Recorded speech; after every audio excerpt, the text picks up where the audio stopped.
Thank you. Good morning to the members of the media, and thank you very much for accepting the invitation to come here this morning. And good morning to all of the citizens of Trinidad and Tobago and persons who are listening on the electronic media to the live broadcast. I decided to call this media conference because I think the members of the public ought to become more aware that the statements made by the Prime Minister in the recent national broadcasts show that the actions taken by her and her inactions adversely affect good governance in Trinidad and Tobago. It must be made clear at the outset that the actions and behavior of Mr. Gary Griffith and Mr. David West show how persons in public life ought to behave. That is, they must put country first, they must set and maintain high standards of conduct in public life, and they must not have a price on their heads for their principles and values to be sold and bought for money or for an offer of office or some other inducement. They must not be corrupt, and they must not defend corruption or condone corruption in public office.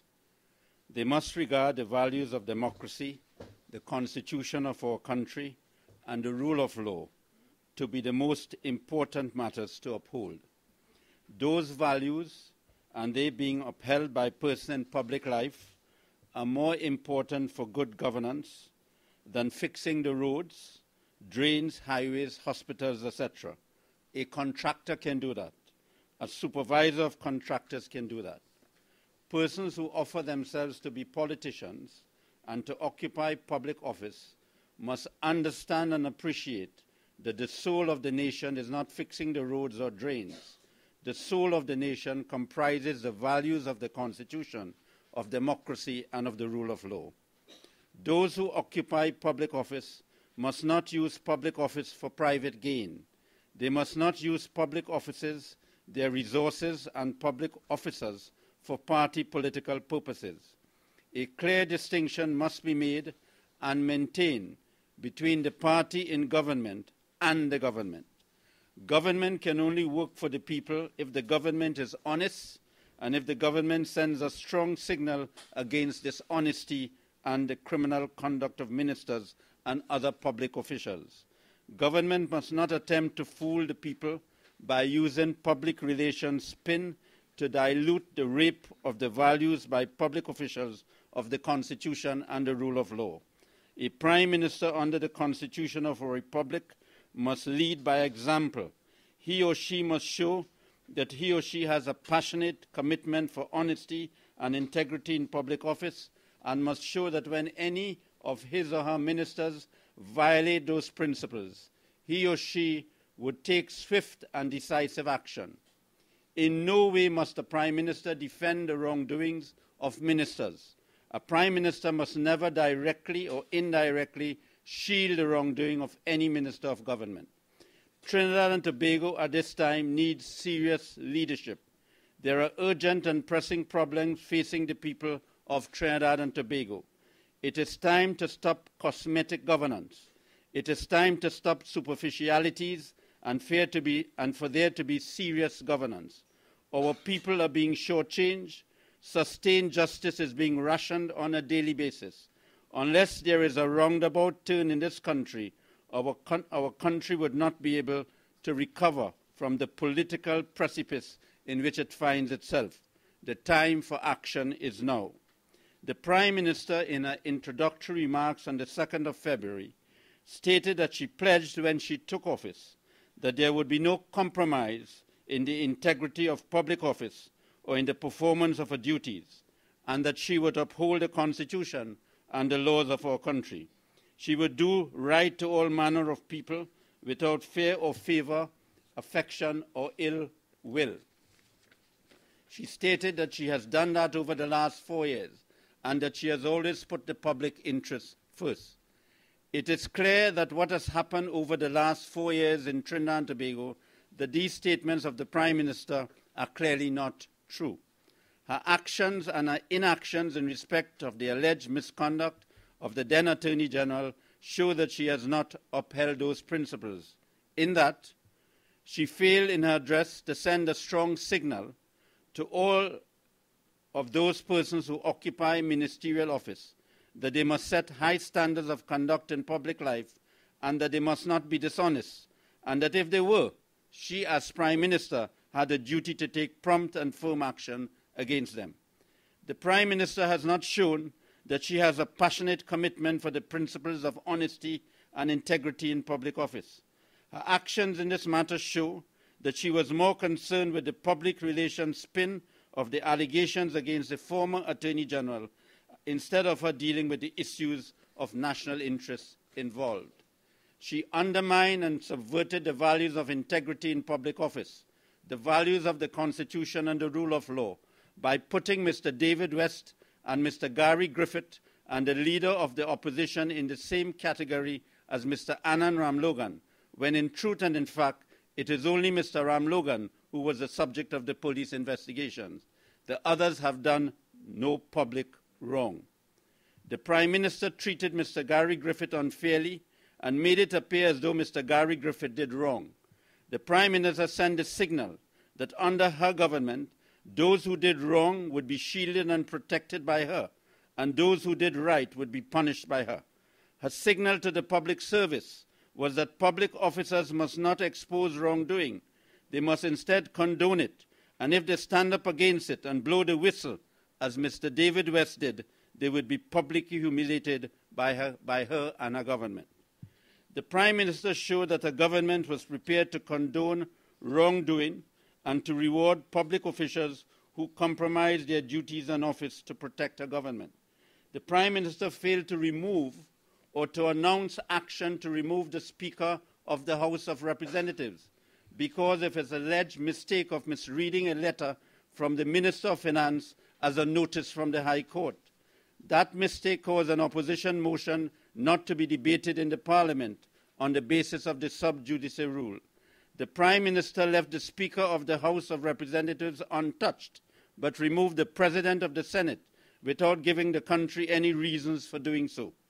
The Prime Minister remained silent on the allegation that some members of the Cabinet were putting pressure on the then Minister of National Security not to speak the truth about the matter and to prevent him from being a witness to the truth in the civil suit. These allegations were made in the media by Mr. Griffith. The Prime Minister had a duty to tell the country as a lawyer and as Prime Minister that if those allegations were true, it would amount to at least one criminal offence. The Prime Minister did not tell the country whether she conducted any inquiry from the relevant ministers in respect of those allegations. Instead, she ignored those allegations. In the printed media today, members of the public would see not only reports of such allegations, but reports of the text messages and read the actual text messages which were allegedly sent and received by some of the ministers. The principles of law which apply to the commission of a criminal offence include that where persons are present witnessing the commission of a crime, and even if they remain silent, they were present, they can aid and abet the commission of the crime. The statements disclosed on the media today require the Prime Minister to take immediate action and also require the Commissioner of Police to similarly direct a police investigation in respect of the alleged conduct of certain ministers of cabinet in allegedly trying to put pressure on Mr. Gary Griffith. There is the presumption of innocence, but the rule of law demands that no one is above the law. And if in respect of cabinet ministers there are serious allegations, such as those which appeared in today's Express and Guardian, both the Prime Minister and the Commissioner of Police have a duty to the public to act swiftly. The Prime Minister decided to use her statements to divert public attention away from the seriousness of the alleged wrongdoing by the then Attorney General. She, in her statements, among other things, announced a cabinet reshuffle when she was dealing with an important issue which affected the governance in the country. The office of the Attorney General is one of the most important offices under the Constitution of our country. The holder of that office is the guardian of the public interest.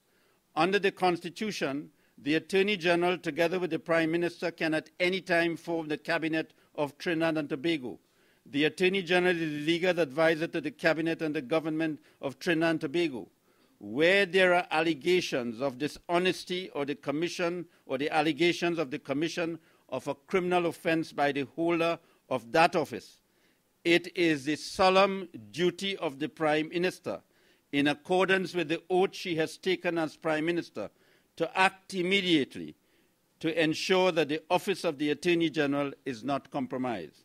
The unreasonable delay by the Prime Minister to take appropriate action in revoking the appointment of the Attorney General is not only mind-boggling, but it is inconsistent with the duty of the Prime Minister to always act in the public interest. The allegations made against the then Attorney General, if established by evidence, not only amount to an attempt to pervert the course of justice and tampering with a witness in a civil suit, but would also amount to corruption under the Prevention of Corruption Act. It must be appreciated that the claim filed by Mr. Ram Logan against Dr. Rowley in the defamation suit was in respect of statements made by Dr. Rowley which related to the failed Section 34 proceedings. Dr. Rowley made statements to the effect that the then Attorney General did not seek or did not advance the public interest in the conduct by him of the extradition proceedings. It would be remembered that there was widespread condemnation against the Attorney General for not appealing the order of the High Court which quashed the extradition order relating to Mr. Ferguson and Mr. Galbraith Singh. Section 34 and the conduct of the Attorney General in respect of that extradition case became hot political and national issues in our country. The opposition asked for the resignation of the government, and there were widespread protests and demonstrations against the government. This defamation suit was therefore loaded with politics. It was like a battle between the partnership government and the opposition. The partnership government apparently saw this defamation suit as a means of vindicating its actions taken in the extradition proceedings and taken in Section 34. The partnership government clearly felt this was a case it could use as a weapon in the political campaign. In other words, this was a case like the defamation suit filed by Mr. Ram Logan against Dr. Rowley in respect of the email-gate allegations made by Dr. Rowley against Mr. Ram Logan. It was only a few weeks ago that the then Attorney General used the default judgment in that case to call a press conference to hail it as a political victory for the Prime Minister and the partnership government. It turned out that the default judgment was not given by the judge. Further, it turned out that neither Dr. Rowley nor his lawyer knew of the judge's order for the defense to be filed. It also turned out that Mr. Ram Logan himself and his lawyers knew of the judge's order. The judge was not at fault, but the administrative staff at the court registry had on the files the personal email address of Mr. Ram Logan.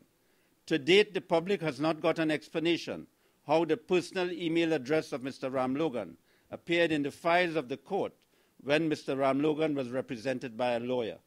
The rule is that the personal conduct details of the litigant are not recorded in the court files where the litigant is represented by a lawyer, as in the case of Mr. Ram Logan against Dr. Rowley.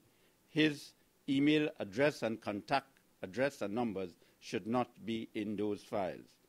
The partnership government, through Mr. Ram Logan, was launching these defamatory actions against Dr. Rowley as a political tool and as a political campaign strategy in order to use them for electioneering purposes. The partnership government therefore knew if Mr. David West gave a witness statement in this matter in respect of what transpired between him and the then Attorney General, whilst Mr. West headed the central authority at the Ministry of the Attorney General, that it would have been dynamite to the claim of Mr. Ram Logan against Dr. Rowley. The evidence of Mr. West would clearly show that it is unlikely that the statements made by Dr. Rowley were defamatory because Mr. West's evidence was likely to show that Dr. Rowley's statements were in substance true. Truth or justification is a complete defense to a defamation action. Similarly, fair comment on a matter of public interest is also a defense to a defamation action. The evidence of Mr. West would therefore certainly provide a very strong foundation for the success of such a defense by Dr. Rowley. Since the government had an interest and a political stake in this case, the question which arises and which members of the public are asking is whether the government deliberately agreed for the appointment of Mr. David West as Director of the Police Complaints Authority and, as is stated colloquially and in everyday talk, to work on him in order to induce him to withdraw his witness statement. Did the partnership government believe that Mr. West, if he got that appointment, would be like so many other persons in the country who were contaminated by these inducements and had a price, and that he would succumb to any request which would give him a price? It cannot be doubted that the public perception of the modus operandi of this government is to use the eater food syndrome to buy the support of individuals and institutions. Did Mr. West surprise the partnership government by the refusal to accede to any offer made to compromise his public office and his integrity? Is it because of that refusal of Mr. West that all hell seems to have broken loose in the government and in the cabinet, which has caused some cabinet members to risk breaking the law to put pressure on Mr. Gary Griffith not to talk the truth in respect of this matter? Is it because the partnership has an interest in this defamation suit and that the partnership government is disappointed that Mr. West did not accede to any offers made by the government, that the Prime Minister in a national address decided to put Mr. David West, the then Minister of National Security, and the Leader of the Opposition in the same boat as Mr. Anand Ramlogan, although none of these gentlemen, with the exception of Mr. Ramlogan, are the subject of police investigations in respect of this matter? An allegation is being made that the then Attorney General requested the Director of the Police Complaints Authority to withdraw a witness statement given by him in a civil suit.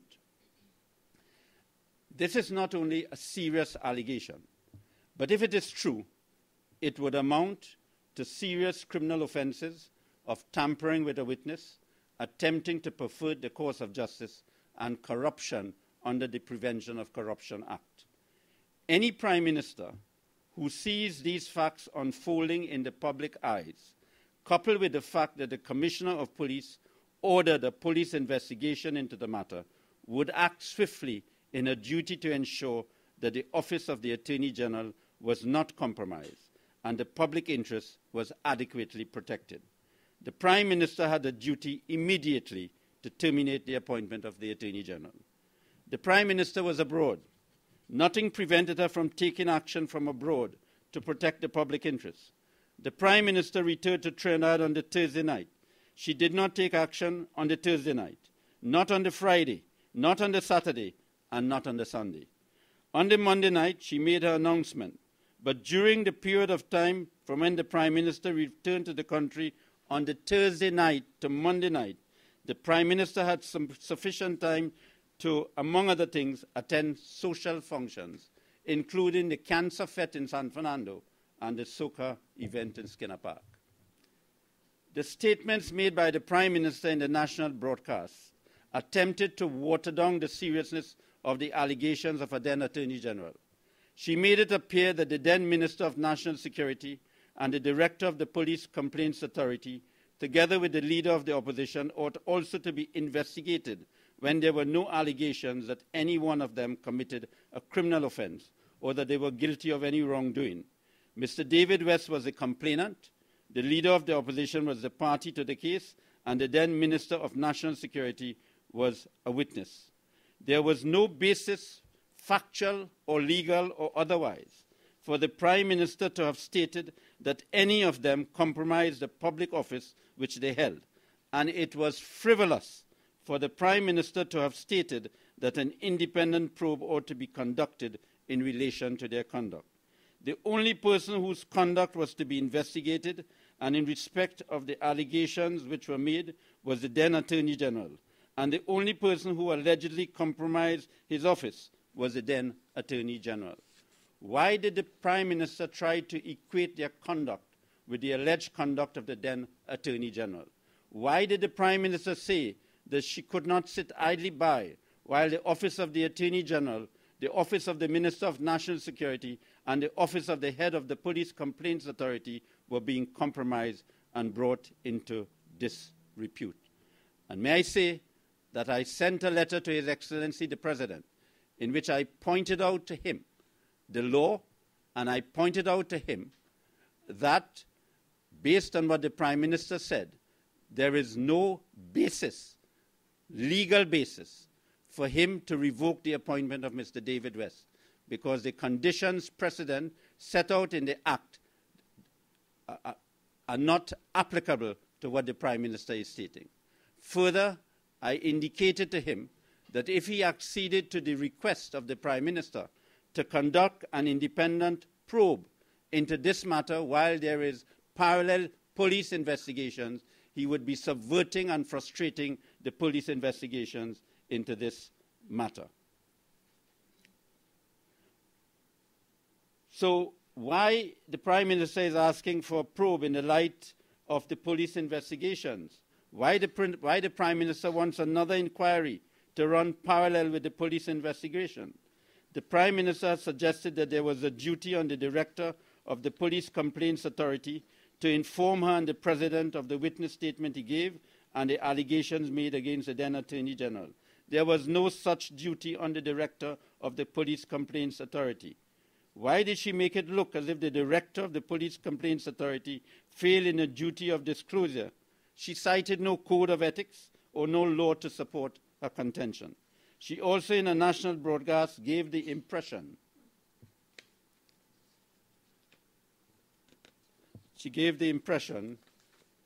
that the then Minister of National Security had to tell her of the request the then Attorney General made to him for the then Minister to call Mr. David West. The then Minister of National Security was clearly innocent of any improper motive in making that call. He was merely acting on the instructions of the then legal advisor to the Cabinet, the then Attorney General.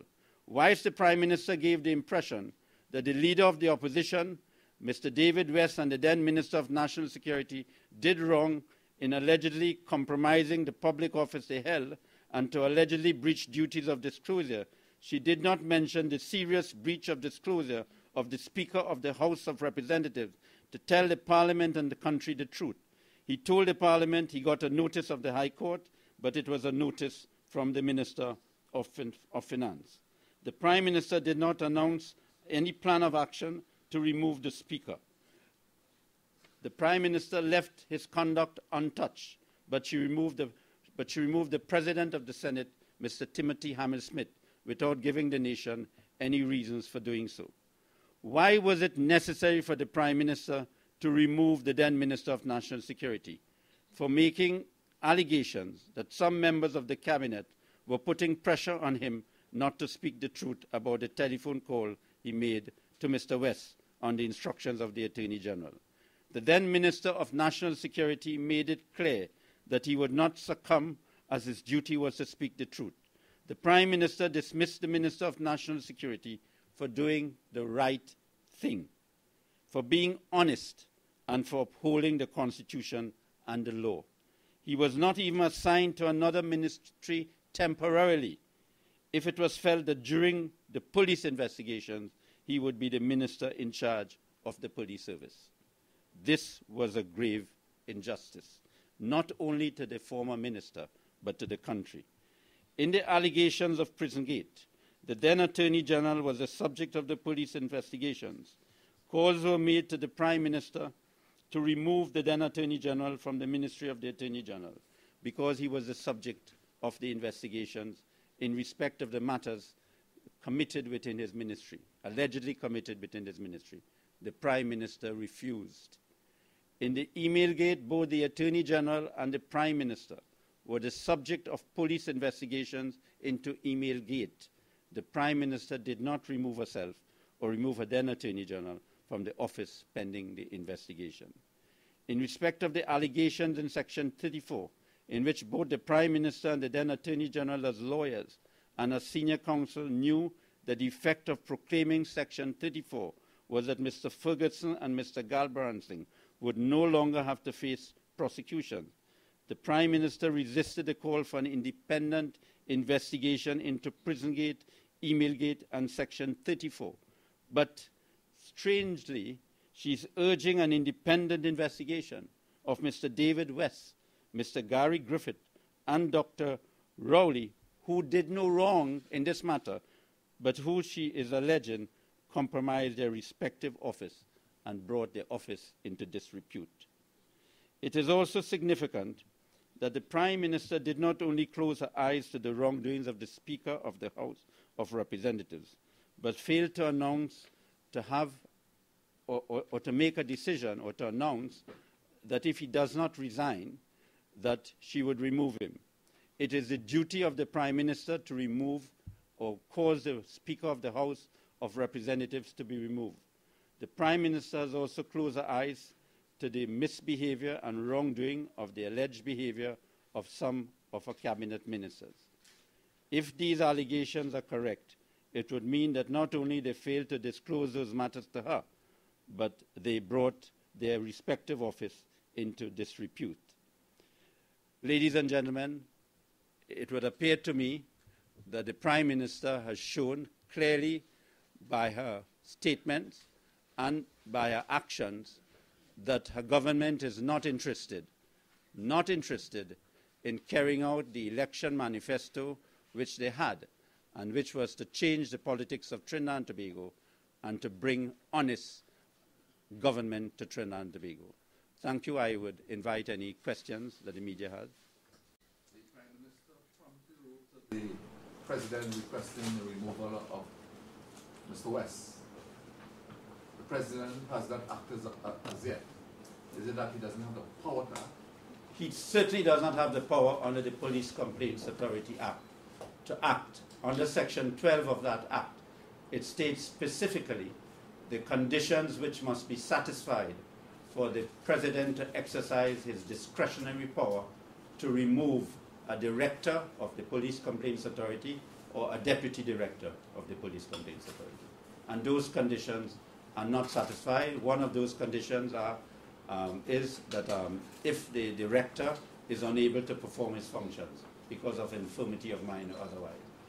This is an independent post, and the President is not given the power under the Act or under the Constitution to remove a director unless those conditions are satisfied. May I say that since it would be an error of law, and although the President is immune from court action, it does not prevent a public interest litigation being filed for judicial review by any member of the public or any group if the President revokes that appointment, because it will be an error of law. And the courts have held, both the High Court, the Court of Appeal, the Commonwealth courts have held, that although the constitutions give the President personal immunity, it does not mean that his decisions are immune from judicial review if they are outside the Constitution or outside the law. Recently, Mr. Ralph Maharaj, radio presenter, commentator, has insisted that Mr. West and Dr. Rowley should have informed the Prime Minister with Dr. West being a witness. What do you think of that statement? Well, with the greatest respect to Mr. Ralph Maharaj, I do not agree with him. This was a private defamation suit.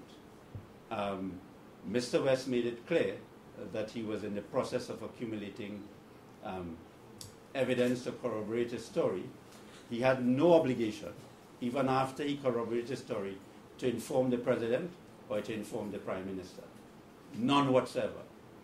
As a matter of fact, I agree with what Mr. Martin Daly and other commentators are saying, that there is no obligation on him. As a matter of fact, former Prime Minister Mr. Basir Pandey has also made that very clear. And if you are saying that there is a duty of disclosure, if you're relying on a legal duty, you must say what it is. If you're relying on an ethical duty, you must say what it is, because there's a code of ethics. And if you're relying on a moral duty, you must say how that failure would affect the office. Now, the Police Complaints Authority, under the Act, their job is to investigate police officers. Their job is not to investigate politicians. Their job is to investigate police officers, to gather evidence against police officers for their misconduct and corruption. So there is nothing which the Police Complaints Authority and its director would have to do with impact upon not telling the Prime Minister or not telling the President the approaches.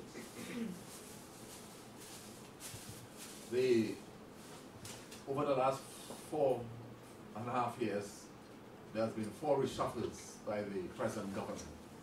Recently, the AG was dismissed. Would it be fair to say this is a failed government? Well, I personally, it is my view, having regard to my experience in politics and what I know and what I see and what I read that happens in other countries. This is not a time for a cabinet reshuffle. This is a time, in the light of what has happened, for the people to be told that elections are due in the month of May. The government is going to call general elections, and the government should announce a date for the elections. This is not a situation in which the government has been functioning and there has not been public disquiet about the government. As a matter of fact, I think the history will record any objective analysis of this government. It would show that this government has had almost every week there is a scandal. And this is not good for the country. And the only reason that the government is staying in office at this time is not really genuinely to see about the problems of the country, but is to use office for party political purposes. Even the cabinet reshuffle that she has done, what difference will these new members make to the problems of Trinidad and Tobago? Was the reshuffle an opportunity to give some of the people a facelift, if I put that, a political facelift, to be candidates or potential candidates? And I think it is wrong. It is wrong for a government to do what it's doing, to use office to campaign for a general election.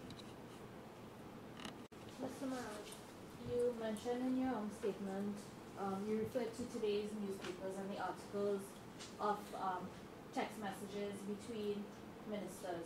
Do you think that Minister Vasan Bharat, who was also mentioned in those articles, should step down at this point in time, or that he should also be subjected to the same treatment as the Attorney General and the Minister of National Security? If what I read in the newspapers are true, there's an obligation for the 3 ministers of government to offer their resignations to the Prime Minister, and if they do not, for the Prime Minister to take action. And in any event, there's a firm and duty on the Commissioner of Police today to announce that the probe would be extended to cover these 3 ministers. Now, one is not saying that they are guilty. We are not on that at all. We are on the basis of equality before the law. And what is the duty of the police? And what is the duty of the Prime Minister? Because these gentlemen may at the end of the day, with due process of law, be acquitted. But that is not the issue. The issue is, should there be, over the head of a ministry, over the office of a ministry, the allegation, the serious allegation, that the holder of that office may have committed an offense.